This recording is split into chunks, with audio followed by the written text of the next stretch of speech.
Varicose veins కి సరైన చికిత్స కోసం సంప్రదించండి ఎవిస్ హాస్పిటల్.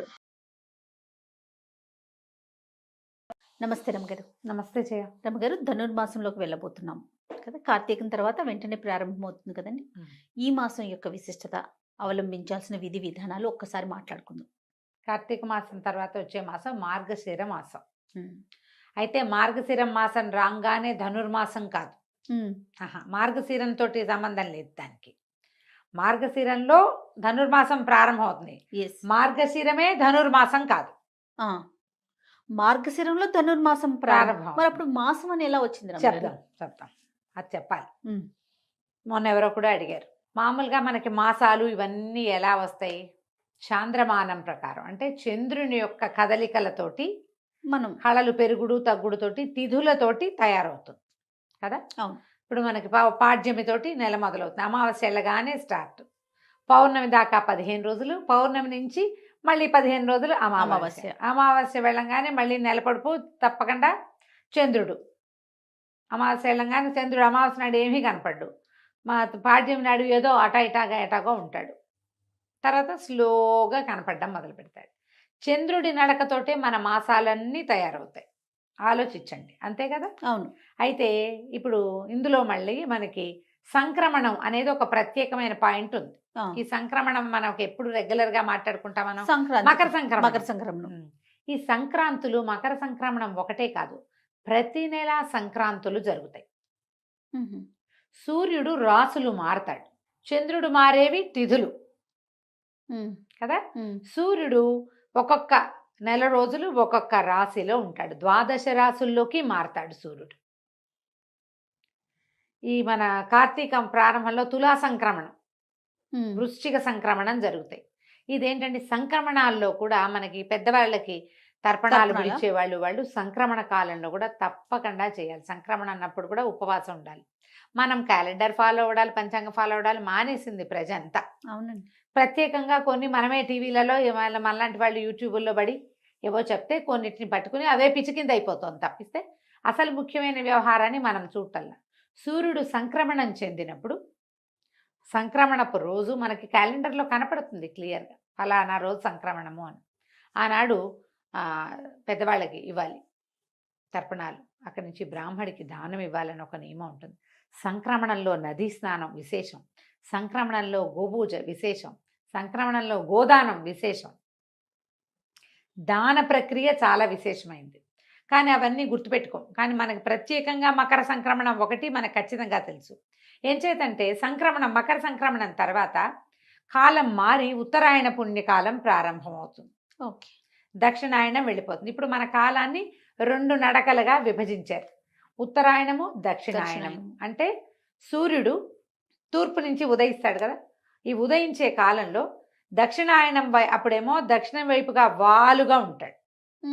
ఉత్తరాయణం వచ్చేసరికల్లా సూర్యుడి వాలు ఉత్తరం వైపుకి వస్తుంది. ఇవి దేవతల యొక్క రాత్రి పగలుగా చెప్పబడతాయి. ఓకే. దేవతల యొక్క నిద్రాకాలం దక్షిణాయనం, తెరిపి కాలం, వాళ్ళు తెలివిగా ఉండే కాలం ఉత్తరాయణం. ఓకే. ఇప్పుడు ఈ ఉత్తరాయణం ఇవి ఎప్పుడు మారతాయని చెప్పుకున్నాం మనం, మకర సంక్రమణానికి మారతాయి. ఈ మకర సంక్రమణానికి ముందున్న సంక్రమణము ధనుస్ సంక్రమణం. సూర్యుడు ధనుర్రాశిలోకి మారతాడు. ఇది ఎప్పుడు వచ్చినట్టు, దక్షిణాయనం తాలూకు చివర, ఉత్తరాయణం తాలూకు మొదటి భాగానికి ముందు. అందుకని దీన్ని ఎలా పరిగణించాలి, ఒక దేవతల యొక్క రోజు యొక్క తెల్లవారుజాము. ఒక్క రోజు యొక్క తెల్లవారుజాము. తెల్లవారుజాము అంటే ఎప్పుడు, సూర్యోదయాత్ పూర్వకాలము చాలా ప్రభావవంతమైన కాలం. మనం బ్రాహ్మీ ముహూర్తం అని చెప్పుకుంటాం. తెల్లవారుజామున లేచి 10 నిమిషాలు చదువుకుంటే బుద్ధి వికసిస్తుంది. తెల్లవారుజామున స్నానం చేయటం, తెల్లవారే లేవటం, ఇది ఆ తెల్లవారిగా పరిగణించాలి మనం ధనుర్మాసాన్ని. ఇప్పుడు సూర్యుడు ధనుర్రాశిలోకి మారతాడు. ఓకే. ఇప్పుడు మార్గశిరం మొదలవగానే అవదు. మార్గశిరం ఎట్లా మొదలైంది, చంద్రుడు అమావాస్యతో వెళ్ళిపోయి పాడ్యమితోటి మొదలు పెట్టడంతో మార్గశిర మాసం మొదలైంది. నెంబర్ 1. మార్గశిరం వచ్చాక 7 రోజులకో 8 రోజులకో 9 రోజులకో మనకి సంక్రమణం జరగచ్చు. ఈ సంవత్సరం ఏం జరిగింది, మనకి అధిక శ్రావణం రావటం వల్ల మార్గశీర్షము రావడము, సంక్రమణం జరగటము దగ్గరగా అయిపోయింది. అవును. మనకి కార్తీక మాసం 12వ తారీఖుతో అమావాస్య అయిపోతుంది. 13 మనం పోలిపాడ్యమి చేసుకుంటాం తెల్లవారుజాము. 13, 14, 15 3 రోజులు మార్గశిరంలోనే గడుపుతాం. 16వ తారీఖు సంక్రమణం జరిగిపోతుంది. ఓకే. డేట్లు కొంచెం ముందు వెనక అవుతాయి, కానీ 16వ తారీఖు సిద్ధమే, అందులో మార్పు లేదు. ఈ 16వ తారీఖు నుంచి సూర్యుడు ధను రాశిలోకి మారటంతో సూర్యుడు మారగానే మీరు ఒక్క రోజులో డిఫరెన్స్ కనపడుతుంది చూడండి. ముందు రోజుకి ఈ రోజుకి మంచు పెరిగిపోతుంది. ఒక్క రోజులో డిఫరెన్స్ వచ్చేస్తుంది. ఈ రాశిలోకి మారేసరికి సూర్యుడు ఇంకా మందంగా అయిపోతాడు.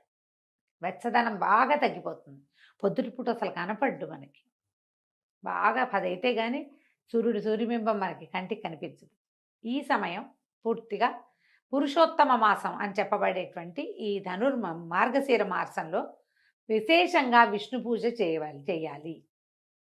మధుసూదన నామధేయంతో విష్ణువు కొలువై ఉంటాడు. దీనికి మనకి భగవద్గీతలో చెప్తాడు, మాసానాం మార్గశీర్షోహం అని చెప్పాడట కృష్ణ పరమాత్మ. మాసములలో మార్గశీర్షము అత్యంత పవిత్రమైన మాసం అని చెప్పాడు. దీనికి ముందున్న కార్తీక మాసంలో శివ పూజలు చేస్తూ కార్తీక దామోదర ప్రీత్యర్థం అని చెప్పుకుని పూజ చేసుకున్నాం మనం. అవును. ఇప్పుడు కేవలము మధుసూదన ప్రీత్యర్థమే, మధుసూదన పూజే చేస్తాం, విష్ణు పూజే చేసుకుంటాం. అద్భుతమైన మాసంగా చెప్తారు. అయితే ఈ మాసంలో చేసే పూజా విధానము అందరూ చేయరు. ఈ 16వ తారీఖు నుంచి ధనుర్మాసం అంటారు, మార్గళి అంటారు, దాని పేరు అది. ఈ మార్గళిలో విష్ణు పూజ విశేషంగా చేయబడుతుంది. నెలగంటు పెట్టడం, దాన్ని నెలగంటు పెట్టడం నెలపట్టు అంటారు. ఇక్కడి నుంచి పూర్తిగా నెల రోజుల పాటు, అంటే మార్గశిర మొదలైన 4వ రోజున స్టార్ట్ అయింది ఇది. అంటే పుష్యమాసం వచ్చేయాలి కదా. అవును. ఈ ధనుర్మాసము అనేది మొదలయ్యేసరికి పుష్యమాసం వచ్చేస్తుంది. పౌష్యలక్ష్మి వికసిస్తుంది. అప్పటికి బంతిపూలు బ్రహ్మాండంగా వస్తాయి, వరి ఇంటికి చేరుతుంది, కొత్త అల్లుళ్ళు వస్తారు, సంక్రమణం వస్తుంది. సంక్రమణం పూర్తిగా భగవత్కాలము అది. ఆ సంక్రమణం చాలా మంచిది. మకర సంక్రమణంలో ఈ సంవత్సరం అంతా సంక్రమణాల్లో చేయవలసినవి ఏవి చేయని వాడు కూడా మకర సంక్రమణం నాడు అన్ని రకాల దానాలు ధర్మాలు ఏది చేసినా 12 చేసిన ఫలితం లభిస్తుంది. దేవతలంతా కళ్ళు విప్పి నిద్రలేస్తారు. పూర్తిగా ప్రసన్నంగా ఉండే కాలం. అంచేత ఇక్కడి నుంచి స్టార్ట్ దాన ప్రక్రియ మొదలుపెట్టే కాలం. ఓకే. ఈ ధనుర్మాసంలో ఏం చేస్తారు, గొబ్బిళ్ళు పెట్టడం. ఒక్కొక్కళ్ళు ఒక్కొక్క రకమైన ఆరాధన చేస్తారు.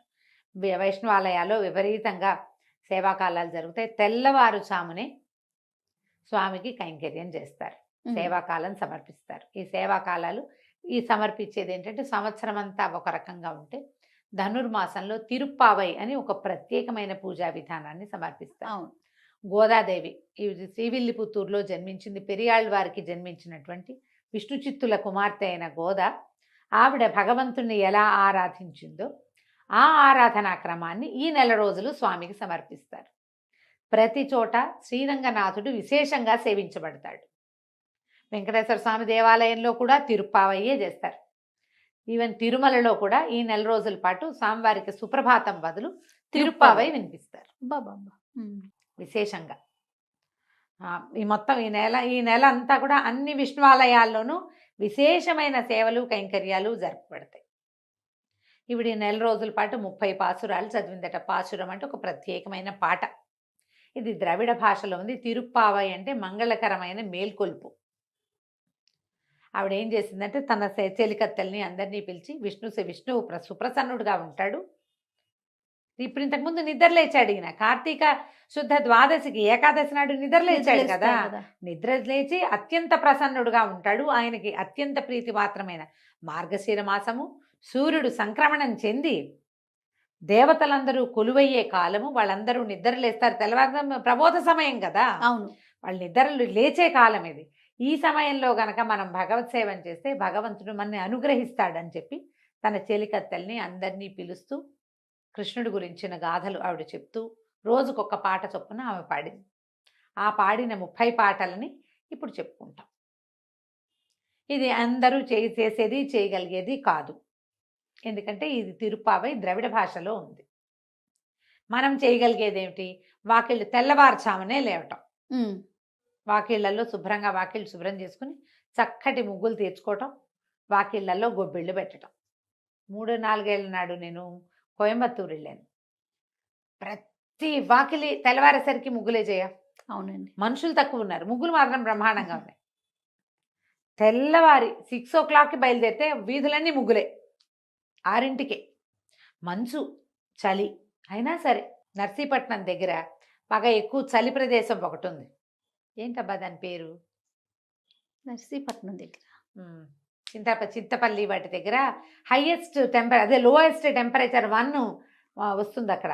ఆ ఊరి పేరు చటుకుని గుర్తు రావట్లేదే నాకు. చాలా ఇంట్రెస్టింగ్గా ఆ చలి ఏమిటో చూద్దామని వెళ్ళాం మేము. లంబసింగి వెళ్ళాం ఒక సంవత్సరం డిసెంబర్లో. ఉమ్, చలి ఉమ్, అదేమిటో చూడాలని.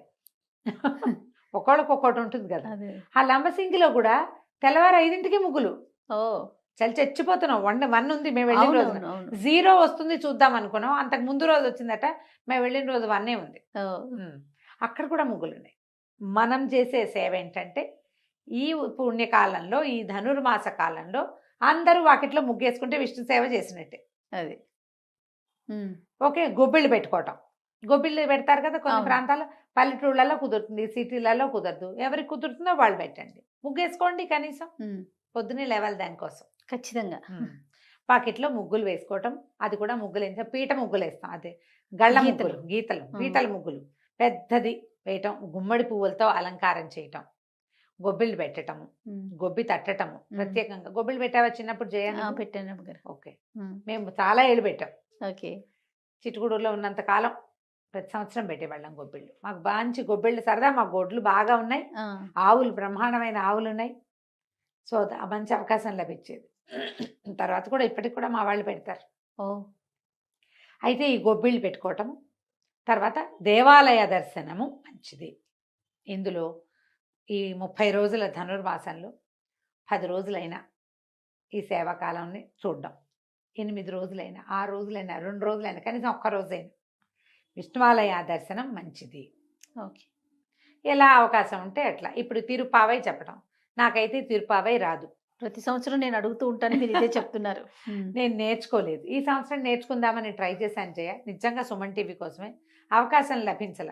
అదేలేండి. కొద్దిగా శ్రద్ధారాహిత్యం కూడా. ఎండాకాలం అవకాశం లభించినప్పుడు శ్రద్ధ లేదు, శ్రావణ మాసం వచ్చేసరికి అవకాశం తప్పిపోయింది. ఉమ్, ఎవరి దగ్గరైనా కుదురుగా నేర్చుకుని వచ్చే సంవత్సరం ఏమైనా చెప్పగలనేమో ట్రై చేస్తా. ఓకే. సరే, అవకాశం ఉన్నవాళ్ళు మీకు రాకపోతే అది చదవాల్సిందేనని పెట్టుకోవద్దమ్మా. అలాంటిది ఏమీ లేదు. మనం ఏం చేయొచ్చు అంటే ఇప్పుడు ఉమ్, ఉమ్, ఇది ధనుర్మాసం మంచిదని మనకు తెలుసు, ముగ్గులు వేసుకుంటాం మనం. మనకు తిరుపావై రాదు, లేదు పూజ, అసలు మనం వైష్ణవులం కాదు, ఏం పర్వాలే. కానీ విష్ణువే జగన్నియామకుడు, ఈ ప్రపంచాన్ని నడిపించేవాడు ఆయనే. ఆ కాలమే చేయక్కర్లా, ఏదో ఒక చేతకొచ్చిన సేవాకాలం చేసుకోవచ్చు మనం. ఉమ్, ప్రతిరోజు కృష్ణగాథలు వినొచ్చు, చదవచ్చు. విష్ణు సంబంధమైనది ఏ స్తోత్రమైనా చదువుకోవచ్చు. కృష్ణాష్టకం చదవచ్చు, అచ్యుతాష్టకం, నారాయణాష్టకం, గోవిందాష్టకం, మధురాష్టకం, జగన్నాథాష్టకం, ఏదైనా చదువుకోండి. విష్ణు సహస్రనామం చదవండి, అన్నిటికంటే అద్భుతమైంది. చిన్నదో పెద్దదో, కృష్ణాష్టకం మరీ బుజ్జిది, అన్నిటికంటే చిన్నది. నాకు మీతో అదైనా విష్ణు చదువు. సహస్రనామాలు చెప్పించాలని ఎప్పటి నుంచి అడుగుతున్నాను రమ్మగారు.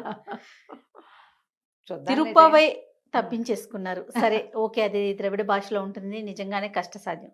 కానీ విష్ణు సహస్రనామాలైనా పెట్టుకుందాం రమ్మగారు. ఒక 2 లైన్లు, లేకపోతే 4 పెట్టుకొని దాని అర్థం చూద్దాంలే జయ, చెప్తా. భగవంతుడు దానికే అవకాశం ఎప్పుడో ఇస్తాడు.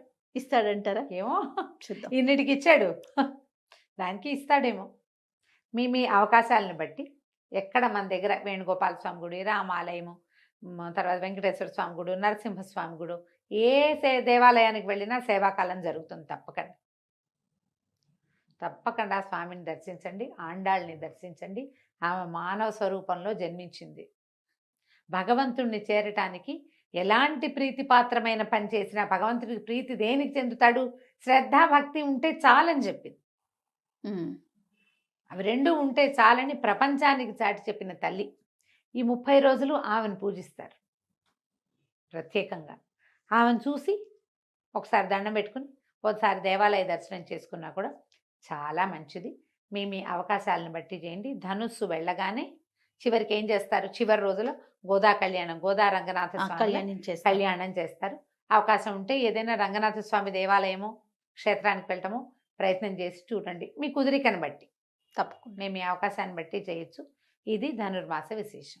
సంతోషం రమ్మగారు. నమస్తే. నమస్తే జయ.